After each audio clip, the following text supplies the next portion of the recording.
नमस्कार, एनडीटीवी की खास पेशकश खबर महाराष्ट्र में आपका स्वागत है।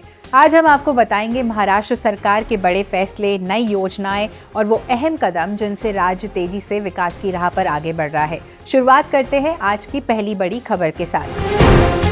महाराष्ट्र के लाखों किसानों को आर्थिक राहत देने के उद्देश्य से मुख्यमंत्री देवेंद्र फडणवीस और उप मुख्यमंत्री एकनाथ शिंदे तथा उप मुख्यमंत्री सुनेत्रा पवार के नेतृत्व में शुरू की गई पुण्य श्लोक अहिल्या देवी होलकर शेतकरी कर्ज मुक्ति योजना 2026 अब अपने अंतिम चरण में पहुंच गई है।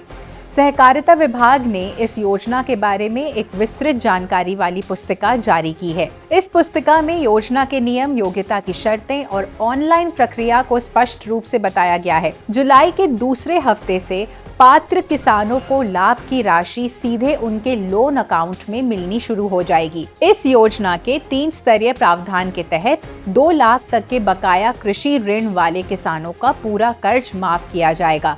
वहीं 2 लाख से अधिक बकाया वाले किसानों को वन टाइम सेटलमेंट योजना का लाभ मिलेगा।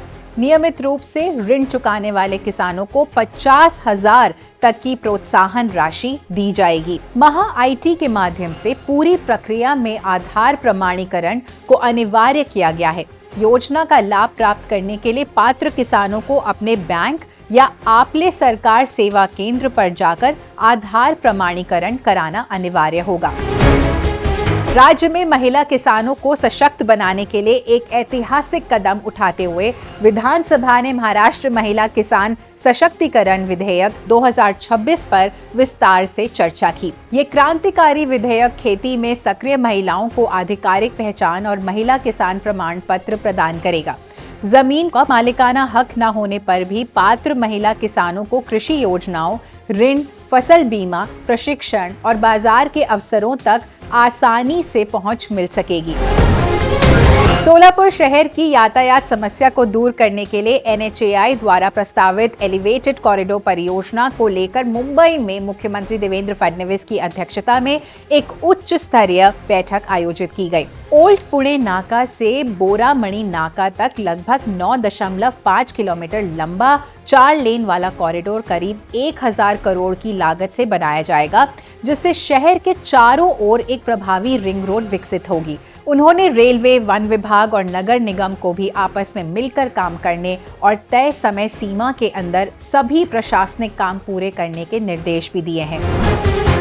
मुख्यमंत्री देवेंद्र फडणवीस की अध्यक्षता में पिंपरी चिंचवड़ की भविष्य जल आवश्यकताओं के लिए एक अहम Pavana direct parallel water pipeline project की समीक्षा बैठक हुई।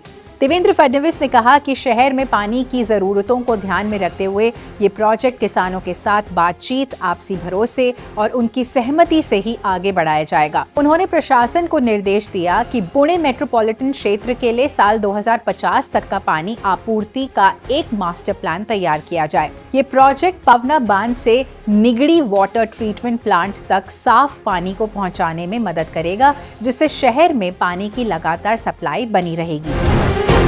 मुंबई में मुख्यमंत्री देवेंद्र फडणवीस की अध्यक्षता में राज्य स्तरीय उच्च शक्ति सतर्कता और निगरानी समिति की एक बैठक आयोजित की गई।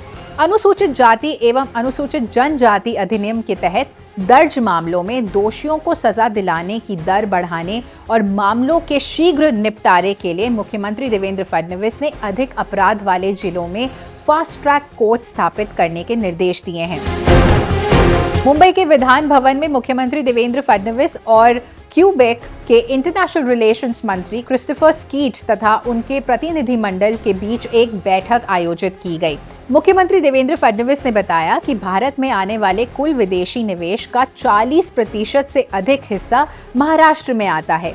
उन्होंने AI, साइबर सुरक्षा और क्वांटम कंप्यूटिंग जैसे क्षेत्रों में क्यूबिक के साथ साझेदारी करने में राज्य सरकार की रुचि भी जताई। महाराष्ट्र की उद्योग अनुकूल नीतियों की सराहना करते हुए क्रिस्टोफर स्कीट ने पेंशन फंड संस्थानों के जरिए बड़े निवेश को बढ़ावा देने और राज्य के विभिन्न टेक्नोलॉजी क्षेत्रों में लंबे समय की साझेदारी की इच्छा भी जताई। तो ये थी इस हफ्ते की बड़ी और अहम खबरें। ऐसे ही अपडेट्स के लिए देखते रहिए एनडीटीवी की खास पेशकश खबर महाराष्ट्र।